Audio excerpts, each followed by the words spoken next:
احترامات مو نه هله چې روغ جوړه د صحت جامې به مو ورته وي. نن ورځ د نازیانو ولسوالۍ اړوند مورچل قریه ته راغلي یو. دلته خلک د یو لړ ستونزو او مشکلاتو سره مخامخ دي. هغه یو لړ ستونزې او مشکلات د صحي اوبو مشکل دی. صحي اوبو مشکل خلک ډېر ستونزو او مشکلاتو سره مخامخ دي. هغه مشکلات تقریبا یو کوی د 40 متره ژوروالی لري. ماشومان دا زه ګورئ اوس هم دا یو د کور خاوندو سره لګیا دی کار پکه یو بوکه په 10 منټه 15 منټه کې 10 منټه کې راکې خېجي. کله کله دا شي دا بوکې مو ورولګي دلته اوس دا پړی پروت دا مو ستره وخېجه ولوېدلی. همدې کوی په تړاو هم د خلکو نه اول منل دا کوی ځمکه چاغه ده خو دا کوی ځمکه چې ما څومره معلومات وکړو دا کوی ځمکه ده وقف کړې ده او دوی چا په ملکیت کې هم دا ځمکه نه کورونه ټول پاس دي شاوخوا سپور تاسو ګوره دغه بوټو بنا کړي دي خو کورونه پاس دي تر ما د وخته مې 40 نه تر 50 پورې کورونه دي غټې وړې کورنۍ اکله دا ماشومان تاسو ګوره د 40-50 کورنۍ ماشومان راغلي دي دا 15 بوشکې ورځ دی کوی نه راغی یو کس راخېږي او کس دومره ستونزو او مشکلات سره مخامخ همدغه کس اوس فعلا په لګیا دا کار یې کړ.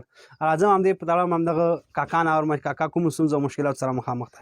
مونږ دغه مشکلات سره مخ یو دا واړه وګورئ چې په دا تکلیف کې مونږ بله ورځ هم سکیره یو ماشوم ولوېدلی او که مونږ سره څوک همکاري کړه 40-50 کور او دغه تکلیف سره مخ یو پړی مې راسره ولوېده او مونږ لوی تکلیف سره مخ یو نو مونږ سره چې هر څوک همکاري وکړه هغه سره اعلی همکاري وکړي. دا واړه ماشومان وګورئ ښه دی چې فعال سړی نه ورسره کار نه ورکوي او کوي زموږ دغسې مشکلات دي 40-50 کور یې مونږ چې دغه کوي نه کورو دا ماشومان راغلي دي او دلته په داسې ورځ هم رادرومي چې بعضې وخت کې دا پړی وشکږي ولوږي بوکه لاندې نورې بوکې هم پرتې دي دغلته پړي او بوکې تاسو وینئ چې پراته دي ځینې کورو ته اوبو نوبت نه رسېږي. نو که دغلته دې خلکو سره کومک وشي که نه او د دغه کوی فعاله شي نو دا به ډېر ښه. بعضې وخت کې د کوی ته د والو د لوېدو خطر هم شته دی. ځینې بوکې هم لیدلي پړي هم لیدلي دي نو دا خلک ډېر مشکل سره مخ دي او کورونه ډېر دي اوبو نوبت نه رسېږي بعضې وخت کې.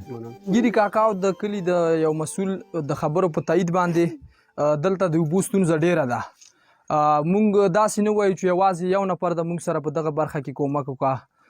دا چې اقتصادي ستونزې بلا ډېرې دي او شاید یو نفر 2 نفره ورته زړه ښه نه کا یو ورور د سمرسیبل په برخه کې کومک وکړه بل د کیبل او پیپ او همدا شان په سولرو کې نو که چېرته دا تقسیم شي نو ډېره لږه برخه به پکې واخلي او صدقه جاریه ده. صدقه جاریه په هکله صدقة رد البلاء د بلاګانو رد دی تر څو چې ژوندی نو د دغه اوبو باندې که څوک یې د څښاک په برخه کې ورځنې استفاده کا او د اودسونو منځونو په برخه کې ورځنې استفاده کا نو دی به هم ورنه برخمن شي.